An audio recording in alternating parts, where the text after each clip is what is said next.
मैं घर से बाहर जा ही रही थी कि तभी मेरी माँ ने रोक लिया। मैंने देखा कि कैसे मेरी माँ गैस के ऊपर तवा रखा हुआ है और तवे के ऊपर बर्फ़ है और बर्फ़ के ऊपर उन्होंने मसूर की दाल डाल दी।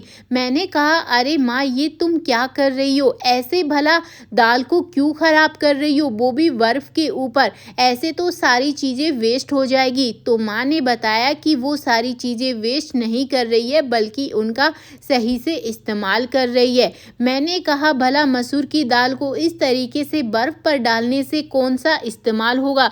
मुझे तो माँ समझ ही नहीं आता कि आप कर क्या रही हो। तो माँ ने बताया कि अरे बेटा रुको, थोड़ा सब्र करो, सब्र का फल मीठा होता है। वैसे भी तुम बाहर जा रही थी ना, मुझे पता है तुम बाहर क्यों जा रही थी। तुम्हें बाहर ना जाना पड़े इसीलिए तो मैं ये टिप तुम्हारे लिए बना रही हूँ, बल्कि इस टिप का सब लोग भी इस्तेमाल कर सकते हैं। मैंने कहा, भला माँ, मुझे कुछ समझ नहीं आ रहा है कि आखिर आप कहना क्या चाहती हो।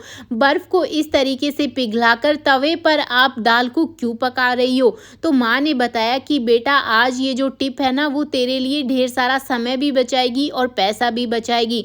तो दोस्तों, माँ कौन सी टिप बताएगी वो तो आपको आगे वीडियो में पता चलेगा, लेकिन तब तक आप मुझे कमेंट करके बता दीजिए कि आप ये वीडियो कहाँ से देख रहे हैं। पिछला थैंक्स जाता है सुरेश जी को गंगानगर से और रवीना जी को उत्तराखंड से।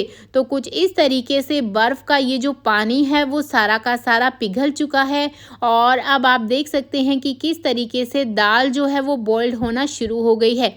इसके बाद माँ ने ये जो सफ़ेद रंग का पानी है उसको भी निकाल दिया। मैंने कहा, माँ, ये सफ़ेद रंग का पानी कौन सा है और ये आप इसको इस तरीके से क्यों निकाल रही हो? तो माँ ने बताया कि ये यूरिया वाला पानी है, इसका हमें इस्तेमाल नहीं करना है।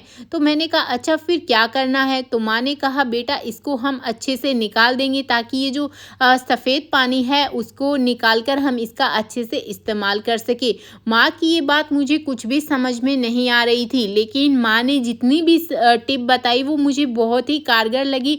तो मैंने माँ पर विश्वास कर लिया और मैंने सोचा कि चलो इसी बहाने मेरा समय भी बच जाएगा और मैं ये भी सोचने लग गई कि अगर इस टिप से अगर काम होता है तो मेरी हमेशा के लिए झंझट ख़त्म हो जाएगी। बाहर जाने का जो झंझट है, पैसे खर्च करने का जो झंझट है, वो पूरे तरीके से ख़त्म हो जाएगा। तो मैंने कहा, माँ, ये सफ़ेद पानी तो निकलता ही जा रहा है, अब आपको अब क्या करोगे? तो माँ ने बताया कि हाँ, ये सफ़ेद पानी निकल रहा है, लेकिन हमें जितना हो सके मैक्सिमम पानी निकाल देना है। और उसके बाद माँ ने क्या किया, इसको थोड़ी देर और पकाया और फिर गैस की फ्लेम बंद करने के बाद में इसे एक मिक्सी जार में डाल दिया।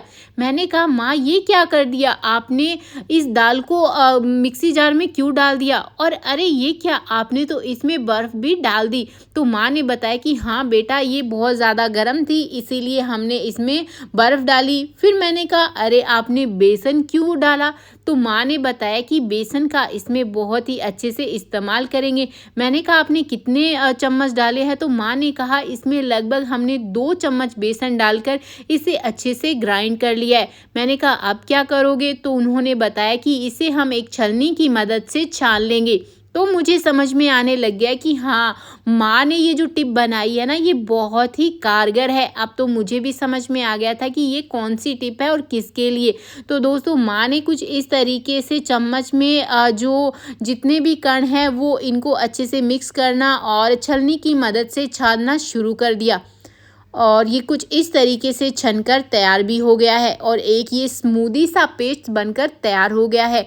जी हाँ दोस्तों, माँ ने आज मेरे लिए घर पर ही फेस वाली क्रीम बना दी। जो मैं बाहर जा रही थी, अपना फेशियल करवाने जा रही थी, तो माँ ने कहा कि अरे बेटा, इसकी ज़रूरत नहीं है, तुम इसका इस्तेमाल घर पर ही कर सकती हो। उसके बाद माँ ने कहा कि बेटा, अब मैं इसमें थोड़ा सा नारियल का तेल भी डाल रही हूँ। नारियल का तेल हमारी स्किन के लिए उन्होंने बताया कि बहुत ही अच्छा होता है। इसके बाद इन्होंने थोड़ी सी हल्दी भी डाल दी। मुझे तो समझ में नहीं आ रहा था कि माँ को मैं किस तरीके से शुक्रिया अदा करूँ, क्योंकि मैं बहुत ज़्यादा परेशान हो जाती हूँ कि बाहर पैसे भी लगाती हूँ, समय भी देती हूँ, लेकिन उसके बाद में भी अच्छे रिजल्ट नहीं मिलते।